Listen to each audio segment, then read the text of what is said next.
दोस्तों, एक बार की बात है कि दो भाई थे और उनके माता पिता की मृत्यु बचपन में ही हो गई।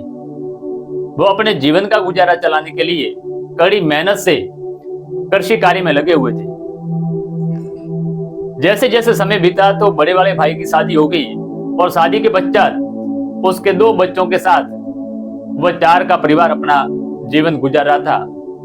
और जो छोटे वाला भाई था उसकी अभी शादी नहीं हुई थी, लेकिन फिर भी दोनों भाई जमीन की जो उपज थी उसका आधा आधा हिस्सा कर लिया करते थे। एक दिन की बात है कि छोटे वाले भाई के मन में विचार आया कि मैं तो अकेला हूं और मेरे जरूरत भी कोई ज्यादा नहीं है और मैं अपनी उपज का हिस्सा बराबर करके ले रहा हूं। यह गलत है क्योंकि मेरे बड़े भाई के परिवार बड़ा है, उनकी जरूरतें ज्यादा हैं।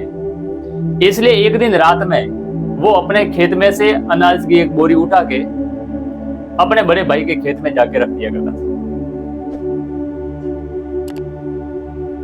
अब दूसरी तरफ बड़े वाला भाई था, उसके मन में भी विचार आया कि मैं उपज का बराबर हिस्सा कर रहा हूं, ये तो गलत है क्योंकि मेरी तो देखभाल करने वाला मेरा पूरा परिवार है, मेरे बच्चे हैं, लेकिन जो मेरा छोटा भाई है उसकी बुढ़ापे में देखभाल करने वाला कोई नहीं है। इसलिए मुझे उसे कुछ ज्यादा देना चाहिए।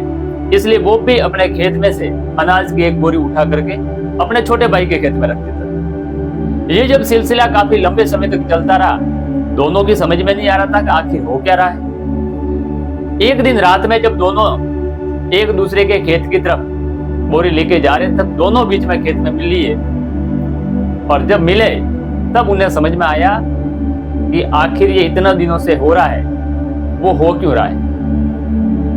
दोनों ने एक दूसरे को गले लगाया, दोनों की आंखों में आंसू आ गए।